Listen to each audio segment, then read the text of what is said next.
बिहार में चुनाव की घोषणा से पहले काफी हलचल है। भोजपुरी स्टार पवन सिंह ने आज राज्य की राजनीति की सियासी फिजा को गरमा दिया है। वजह यह है कि पवन सिंह ने आरएलएम यानी राष्ट्रीय लोक मोर्चा के मुखिया उपेंद्र कुशवाहा से मुलाकात की। इसके तुरंत बाद वो विनोद तावड़े संग गृह मंत्री अमित शाह से मिले।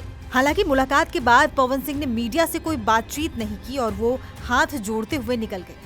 ऐसे में माना जा रहा है कि पवन सिंह के जरिए बीजेपी शाहाबाद इलाके को साधने की कोशिश में जुटी है। अमित शाह ने खुद बिहार चुनाव के लिए मोर्चा संभाल रखा है। पिछली बार के विधानसभा चुनाव और लोकसभा चुनाव में बीजेपी को शाहाबाद इलाके में झटका लगा था। यहां तक कि खुद उपेंद्र कुशवाहा तक लोकसभा का चुनाव हार गए थे। पवन सिंह का बिहार के युवाओं में जोरदार अपील है। बीजेपी उनके इसी फैन फॉलोइंग का फायदा उठाना चाहती है। दूसरी तरफ इस बार बिहार चुनाव में बीजेपी प्रशांत किशोर की जन स्वराज पार्टी को भी एक चुनौती की तरह देख रही है। इसीलिए इस चुनाव में पवन सिंह बीजेपी के लिए जरूरी थे। लिहाजा पार्टी ने बीजेपी में पवन सिंह की घर वापसी का रास्ता साफ किया है। बता दें कि पिछले लोकसभा चुनाव में बीजेपी ने पवन सिंह को आसनसोल से अपना उम्मीदवार बनाया था, लेकिन पवन सिंह काराकाट सीट से चुनाव लड़ना चाहते थे और इसीलिए पवन सिंह ने बीजेपी छोड़कर निर्दलीय लड़ने का ऐलान किया। बाद में बीजेपी ने पवन सिंह को पार्टी से निकाल दिया था, लेकिन पवन सिंह के बगावत की वजह से तब एनडीए उम्मीदवार उपेंद्र कुशवाहा को हार का सामना करना पड़ा था।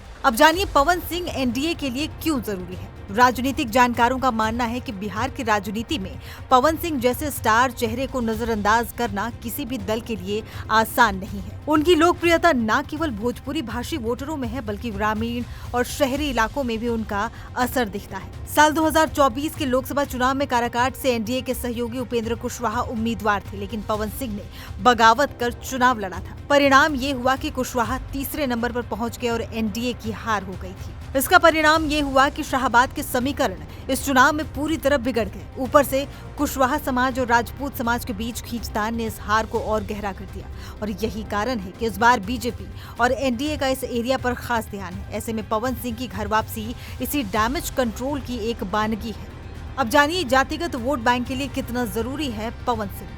गौरतलब है कि काराकाट लोकसभा क्षेत्र शाहाबाद की राजनीति में बेहद अहम है। ये इलाका हमेशा से जातीय समीकरणों के इर्द गिर्द घूमता रहा है। साल 2020 के विधानसभा चुनाव में भी शाहाबाद क्षेत्र की 22 सीटों में एनडीए को सिर्फ 2 सीटें मिली थी। जानकारों का मानना है कि पवन सिंह की बगावत के चलते बीजेपी को लोकसभा चुनाव में आरा, काराकाट, औरंगाबाद और बक्सर सीट पर नुकसान का सामना करना पड़ा था।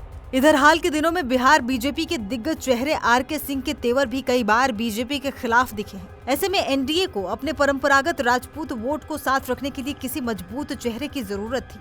पवन सिंह के साथ आने से बीजेपी का ये मकसद पूरा हो सकता है। पिछले लोकसभा चुनाव में लालू यादव ने कुशवाहा उम्मीदवारों को टिकट देकर यादव, मुस्लिम और कुशवाहा समीकरण बनाने की कोशिश की थी और इंडिया गठबंधन को इसका लाभ भी मिला था। ऐसे में अब अगर राजपूत वोट बैंक पवन सिंह के साथ एनडीए की तरफ आती है तो उपेंद्र कुशवाहा अपने स्वजातीय वोटर्स को साथ रखने में सफल होते हैं और अगर उपेंद्र कुशवाहा अपने स्वजातीय वोटर्स को साथ रखने में सफल होते हैं तो एनडीए का ये समीकरण महागठबंधन को कमजोर कर सकता है। पिछले कई विधानसभा चुनावों से एनडीए का प्रदर्शन इस इलाके में अच्छा नहीं रहा। पिछले लोकसभा चुनाव में सभी 4 सीटों पर एनडीए की हार हुई थी। आरा, बक्सर, सासाराम और काराकाट में एनडीए के उम्मीदवार चुनाव हार गए। इसीलिए सबसे पहले बीजेपी ने बक्सर में बागी उम्मीदवार के तौर पर उतरे आनंद मिश्रा को पार्टी में शामिल करवाया। इसके बाद पवन सिंह की बीजेपी में घर वापसी का लाभ भी एनडीए को मिल सकता है।